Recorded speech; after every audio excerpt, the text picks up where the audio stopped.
Oh, yeah. Susie said, let's get a drink, and so I led her on down the steps to Alley Cat's Leather. Hey, I'm Gia and welcome to the Independent Session. Today we've got live music from an up-and-coming band, the Antiloids. They're tipped to go all the way to the top, it's the Black Tambourines. Alex Kyle Gold has taken time out of his jet-setting lifestyle to be here, and the beautiful and talented Victoria Major has popped by, and I'll be chatting with legendary sound engineer and producer, drumroll, Tony Platt. Let's pop the hood, let's rock and roll!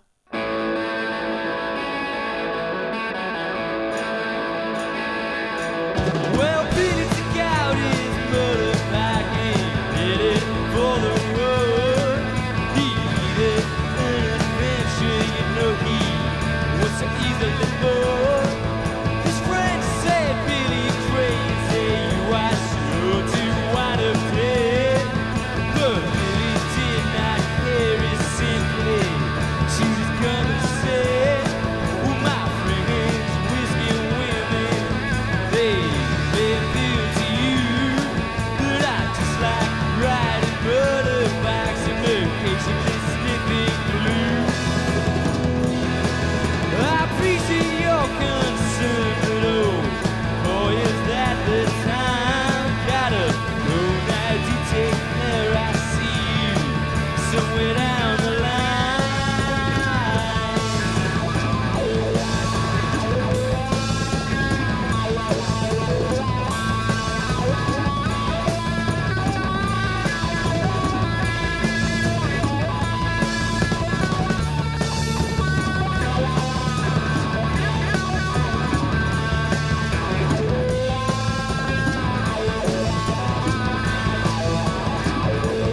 Driving hastily away, he knew he did not need to pack.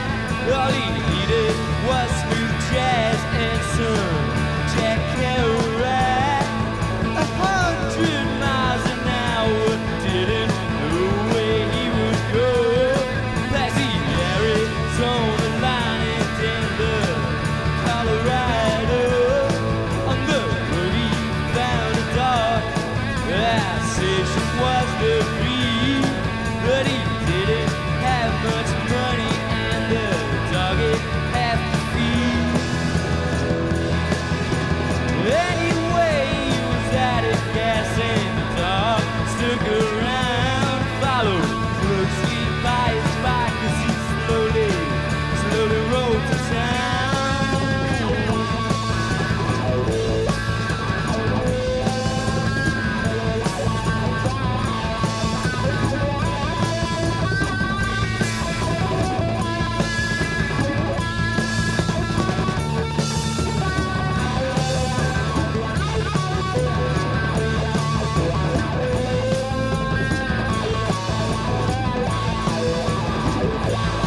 Well, people were so friendly there, they snorted his accession. Plus they did not like the clothes he wears, all motor transportation. Didn't take too long before some joker with a gun put an end to the 4-hour session. Life put her into Billy's fun. Now Billy was no hero, he was in it for himself, but he did not bear to see such disrespect for a creature's life. He took a knife and took a breath and took a man's life, often in his children for the man he had no wife.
like? Who was your first album that you bought? Yeah, Michael Jackson. Really into Michael I think the Jackson. first album I ever got was 50 Cent. 50 Cent. I mean, we probably must have been about 13 when we started listening to classic rock and that kind of stuff. And how do you think it's influenced the music that you make today?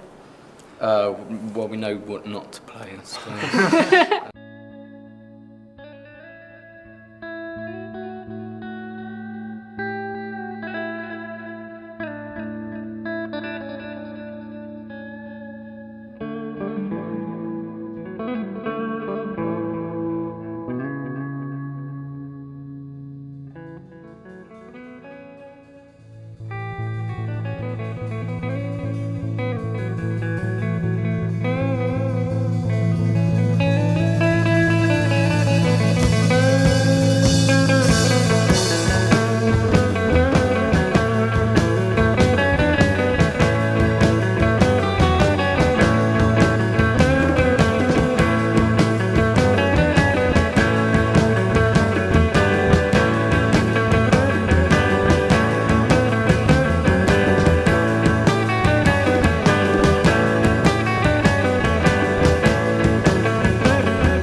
from Italy this morning, apparently Freddie Flintstone style. Please welcome Alex Carr-Gold. How are you? I'm very well, Gia. How are you? I'm good. Last time I saw you, we were jumping up and down together in a mosh pit at a Libertines gig. What's changed? Well, we escaped the Libertines mosh pit. We did.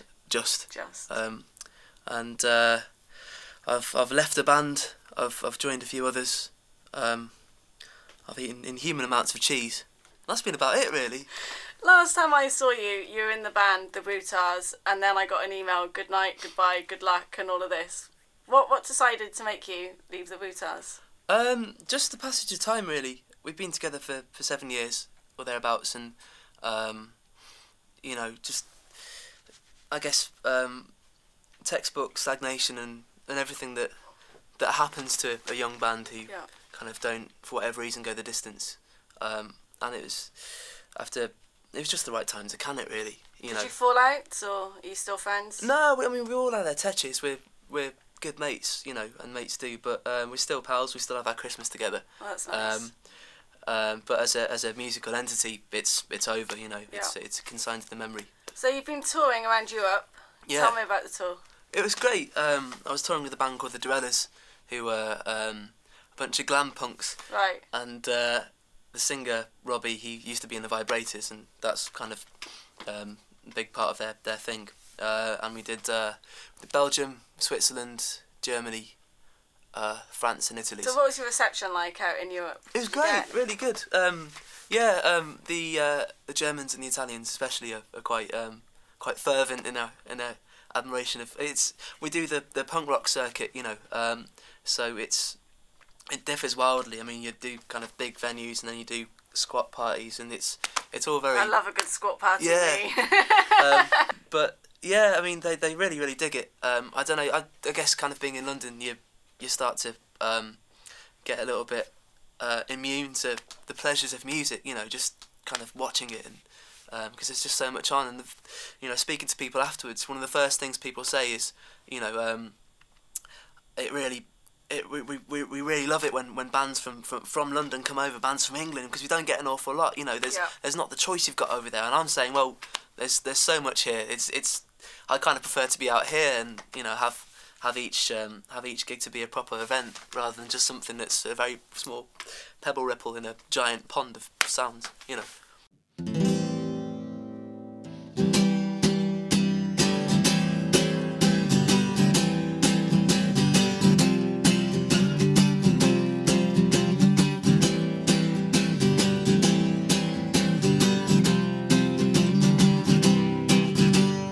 Running out of town, a receiver, a candle burning to the heathen ground. Well, it's seen, it's a lie, and they never asked me why. A beat on the floor, holding on more.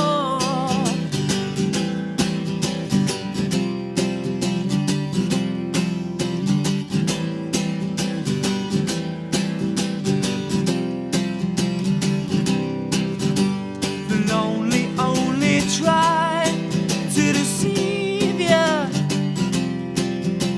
I keep a watchful eye if I were you.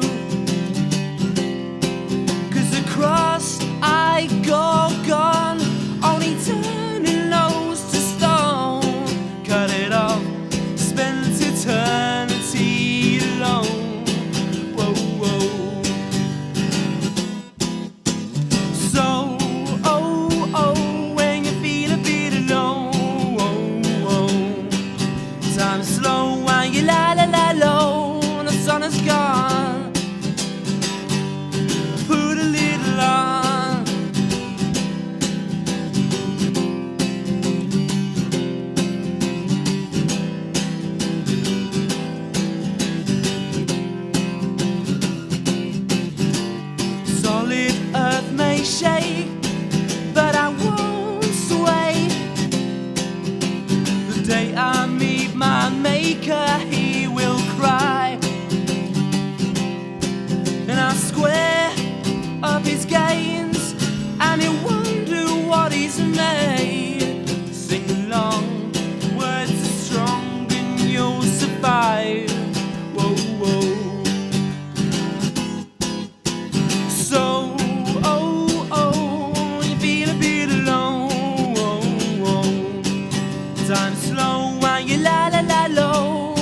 sun has gone.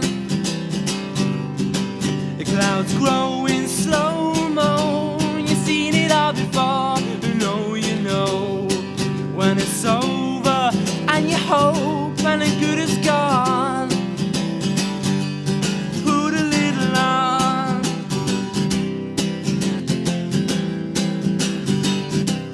Put a little on.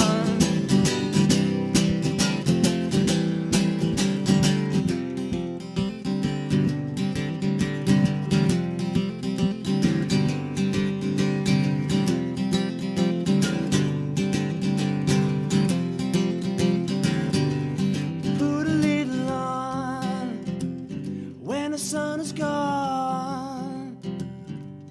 Put a little on, woo, when the good is gone. So, you feel a bit alone. Time slow and you la la la low, and the sun is gone. Clouds growing slow-mo. You've seen it all before. You know when it's over, and you hope and the good is gone. Put a little on when the sun is gone. Put a little on, woo, when the good is gone. Put a little on when the sun is gone. Put a little on, woo, when the good is gone.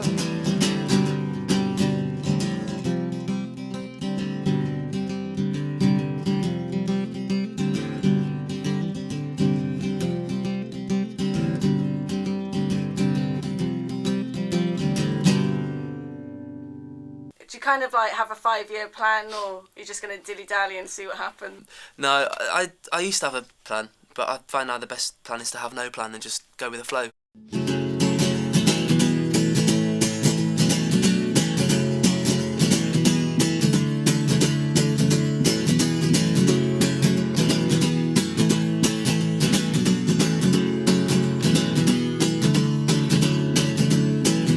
If I see tomorrow going wrong, I'll just carry on.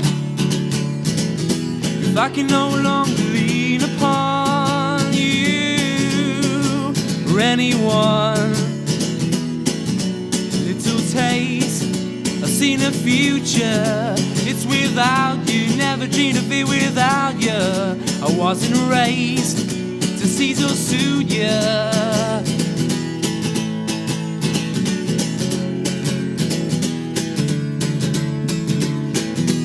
Oh, I feel I'm in the throes of I don't know. Anticipation, feel the air, keep me unaware. Little taste, I've seen the future. It's about you, never dreamed of it without you. I wasn't raised to seize or suit you.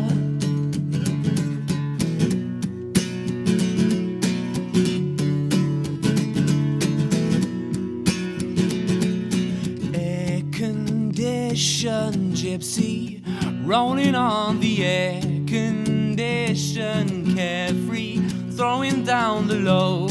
This city, it's so lonely. Take me to my home.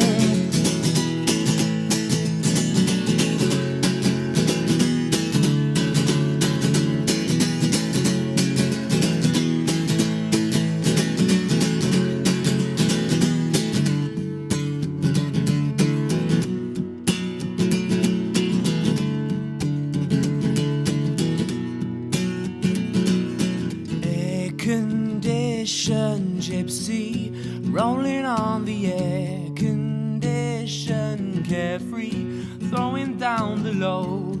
In this city, it's so lonely. You take me home if I see tomorrow going wrong. I'll just carry on, rolling on if I can no longer lean upon you. I'll carry on, I'll carry on, I'll carry on, I'll carry on, I'll carry on, I'll carry on, I'll carry on, I'll carry on.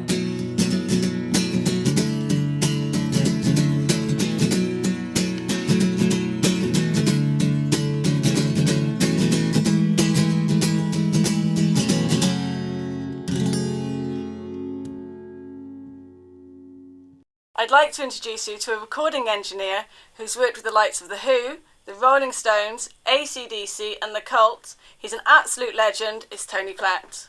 How are you, Tony? I'm very well, thank you. Thank you for coming today. My pleasure. So I'm a little bit illiterate when it comes to sound and engineering. So what is your role as a sound engineer? Well, as a recording engineer, essentially my role is there to capture the performances of the artist. And that can take many forms, really. I mean, essentially, it's putting a load of microphones up in the studio, pushing the faders up, and recording it in one way or another. But obviously, that's oversimplifying it. So how do you captivate that sound? How do you know when you've found that sound, the perfect sound? Well, the whole process actually really starts more with discussion. What you have to do is find out from the artist what it is they're trying to achieve with the songs that they've got.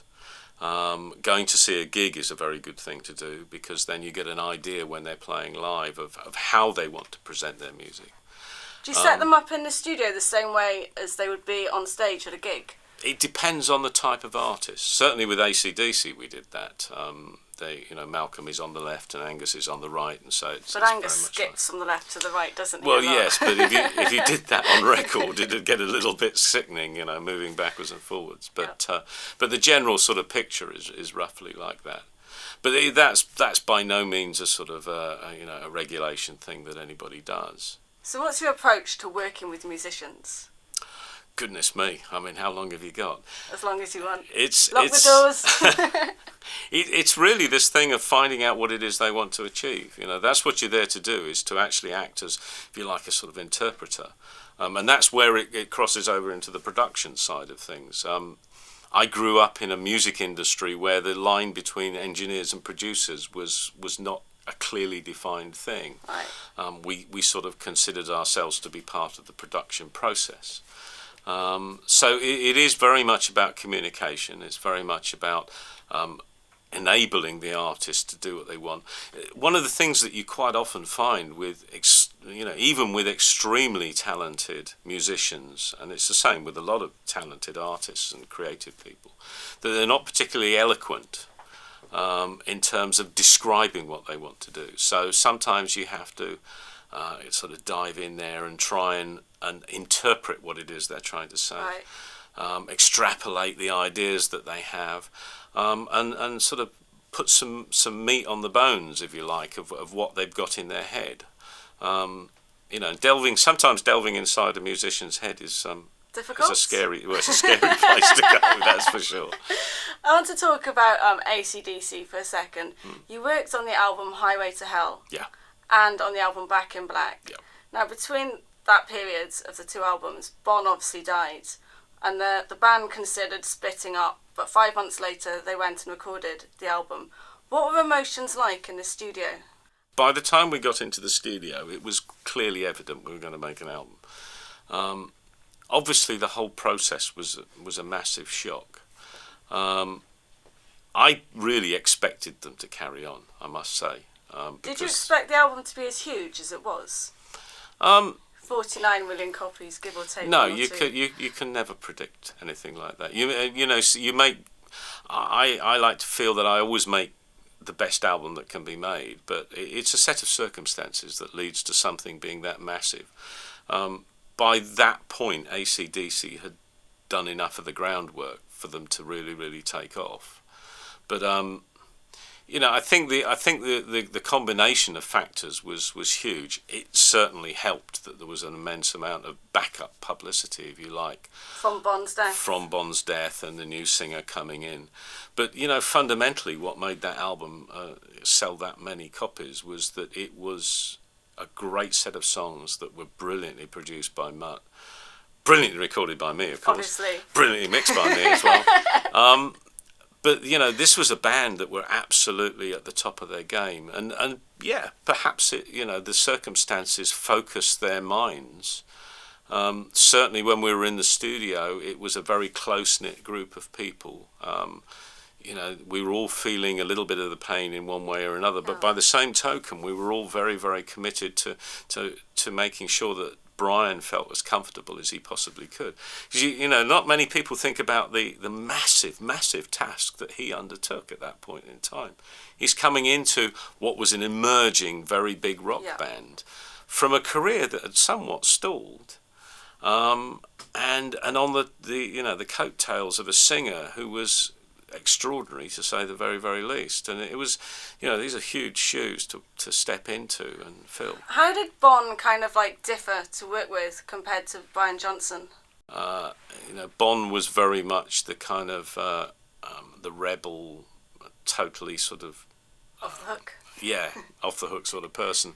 Brian a little bit more focused and coming from perhaps a slightly more mature attitude towards the job in hand, and realising the enormity of the job, and came in, with a very, very professional attitude, determined to absolutely give it 150%, which he did, of course. Yeah. Obviously, you sold 49 million copies on Back in Black. Did you get caught up in any of the hype of it, or was it just the band, and did you take a step back? I was extremely excited, very, very excited, because... Did it go to your head? I don't think so. No. It's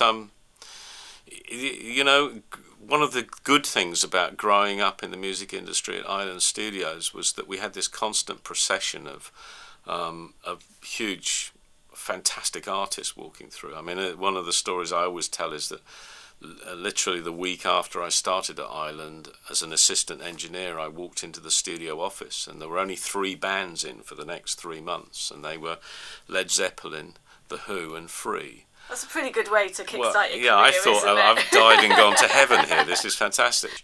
And one of the things that really sets those people apart is that they know when the performance is to be done, and they know when the work is to be done. How do you think that, like, the band's ethics of how they work back in 1980 to how they work today? Do you think they kind of have the same graft about them, or...? One of the things that frustrates me greatly is that the reference points that bands use, they don't actually take the time to go back as far as the bands from the 70s and the 80s. Those bands did their homework, and they went in there and they got hold of music that really, really did serve their roots, and then they brought it forwards. I mean, I don't know if you read Keith Richards' book. I have. I think it's a fantastic book. It gives a real insight into the workings of bands like the Rolling Stones, and the fact that he was such a fan of all of that blues music that went way back, and jazz music and folk music and as well, and how he took that and really learned what was at the core of it, what was at the heart of it, and then brought it forward and incorporated it into his own music. That, I think, is a talent that is sadly lacking in a lot of musicians now. I don't hear it. What I hear is people copying rather than interpreting, What do you think of, like, using the internet to promote your stuff and get a fan base? Are you a fan of, like, the Facebook, MySpace, Twitter and all that? Not particularly, no. I think they have their place, but I think that far too much is made of those social networking opportunities. I think the problem with the internet is that it's given everybody the possibility to promote themselves, and that means that it's very difficult to filter. So your average consumer, I put myself in the same bracket. Finding music that you might want to listen to is more and more difficult.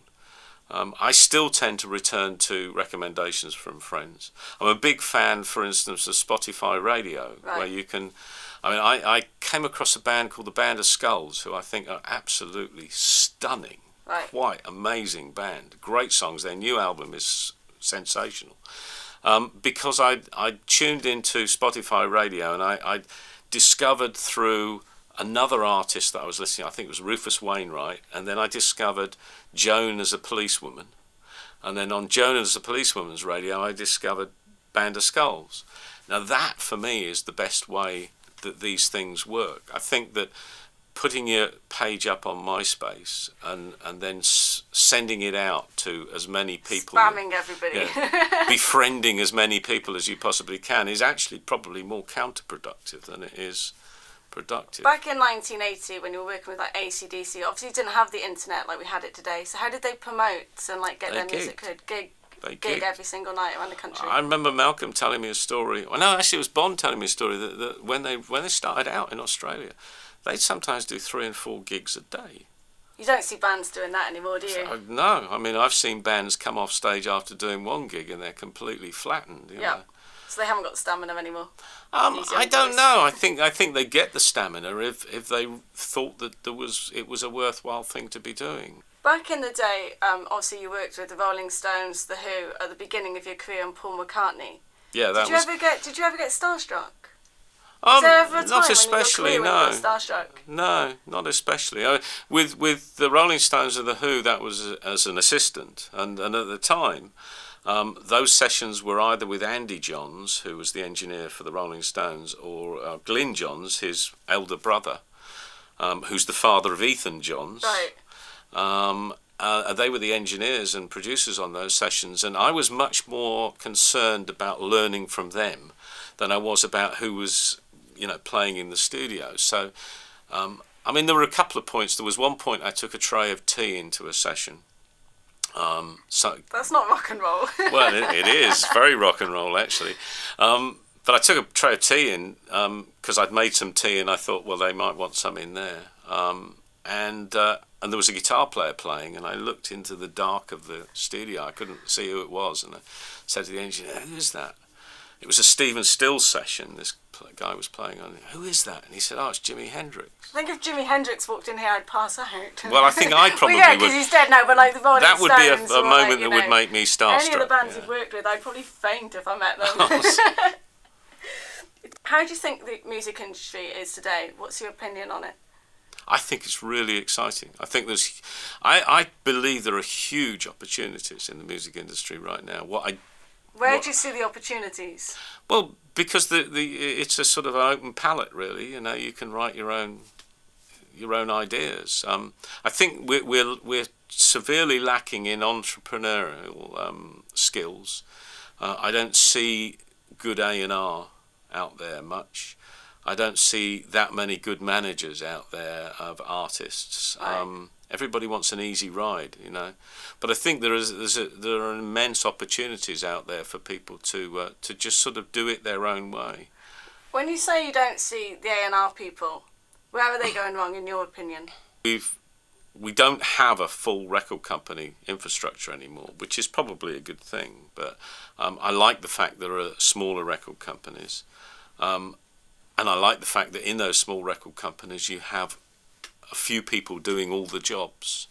But I think what we need to do is we need to start looking at the way the record industry is set up and just decide, well, we can rebuild this in a different way. You don't have to have the infrastructure that we've had in the past. What I keep seeing people doing is making the mistake of just sort of getting comfortable with the way it used to be again, and every time somebody sets a new company up, you think, oh, this might be exciting, this might be different, and then all of a sudden it's the same old. I think that the interplay between the producer and the artist is one of the best things now that's come out of the new music industry, or the face of the music industry now. What do you think of Simon Cowell's effect on the music industry? Oh, if that person that broke into his house, no. Yeah, go on, carry on. I think, well, it's not the music industry. It's TV. It's greed, and it's he's in it for himself. So you're not a fan of the X Factor? Not in the slightest. Right. No. What about The Voice, the new show on the BBC? I was discussing it with a few colleagues today. Actually, I think it has some potential. Yeah. The problem with all of those things is it does rather encourage people to look for the fast track, and I don't think there is a fast track. You see, the other thing that I think is really good about the modern music business is that the relationship between the artist and the consumer, the artist and the fan, is being reconstructed. And it's more direct. There was a period in the 80s when the major record companies quite deliberately separated the artist from their fan base. How do you mean they separated? Well, they took over. It was the emergence of websites and stuff like that, and they tried to sort of stop.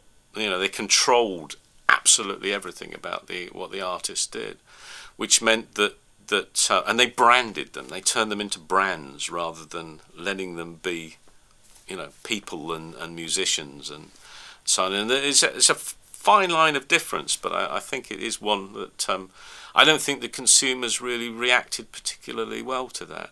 What bands have caught your eye? What have you seen? Any up and coming bands that This band I worked with at the end of last year, These Furrows, a band from Leicester, absolutely fantastic band, great songs, really, really good live personalities.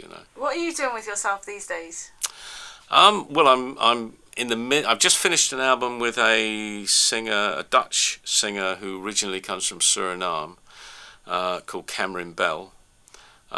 We've just finished her album, and that's in the process of getting launched. Yeah. I've just got back from the Canadian Arctic, because I'm working with a band called State of the Art. We've just finished writing the songs. We've still got top lines and lyrics to finish, but that's an album that we're going to start recording sometime in July.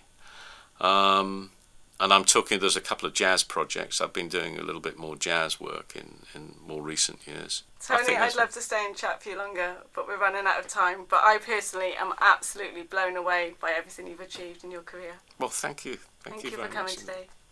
Thanks.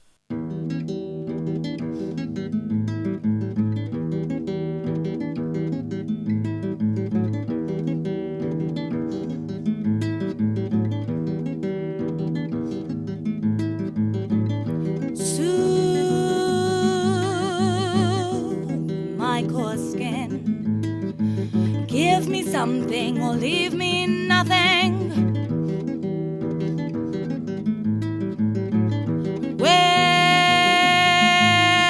my conscience clean. Let me sink or elevate me. Pry open your safe. Your secret kept has long been pending. Apply a little faith. Show me picture or leave me static. Show me picture or leave me static. Show me picture or leave me static. Show me picture or leave.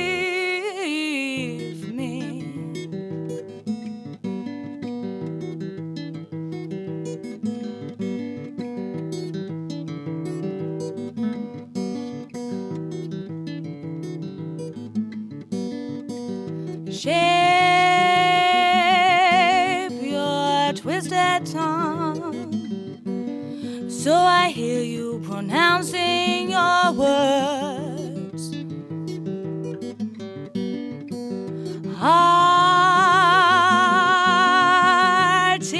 Articulate so I see you communicating.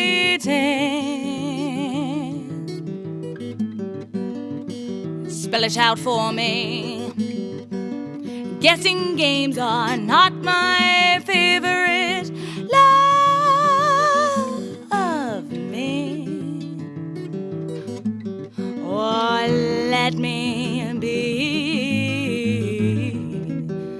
Leave me, leave me, leave me. Leave me, leave me, leave me, leave me. Show me picture or leave me me static. Show me picture for leave me static. Show me picture for leave me static. Show me picture for leave me static. So tell me, what are you up to at the moment? At the moment, I'm just playing as much music as possible, as often as possible, enjoying it, trying to, keep it all natural. How do you keep it natural? You got to remember that you're there because you want people to listen to what you give, like as naturally as you would in your bedroom or to your friends or, a club out of a city.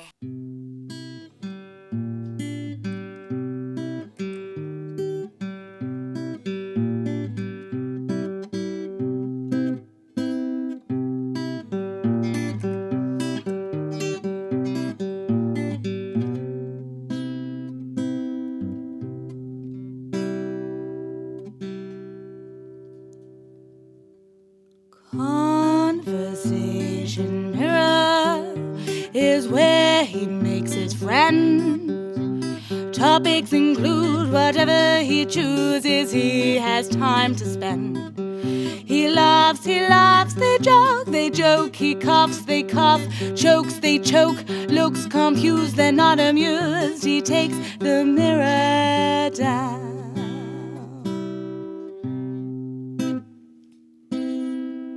If you took his life from him, he'd be left but one name, rather no name. Don't blame the truth for his demise, 'cause he walks, talks, eats, sleeps, still alive, and the lie embedded in him keeps him tranquil.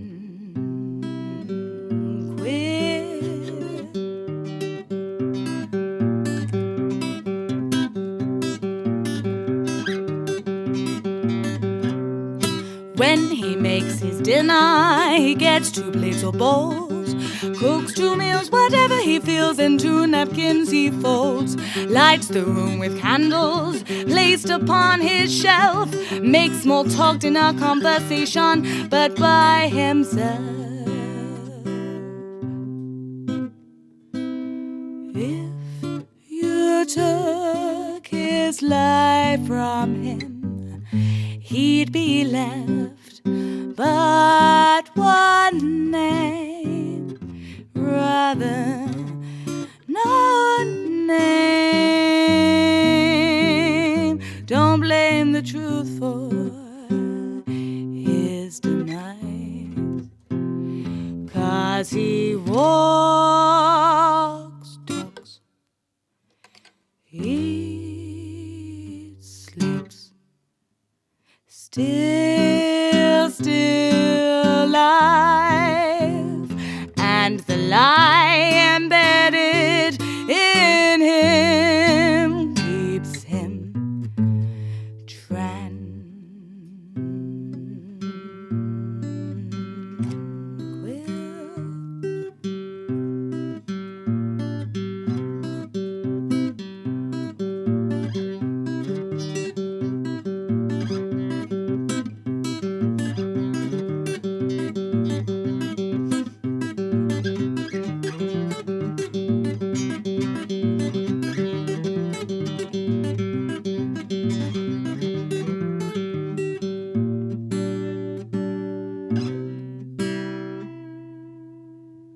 So you guys doing any festivals this year?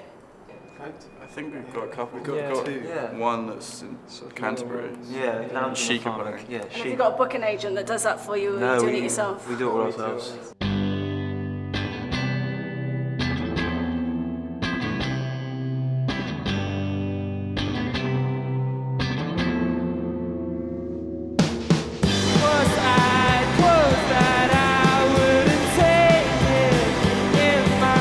Close my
So what kind of music did you guys listen to growing up? Growing 90s music. Yeah. 90s music. Yeah. I've always listened to Beck and like Blur. Blur. Shy Life. But like when we started the band, we were all into Velvet Underground, Beach Boys.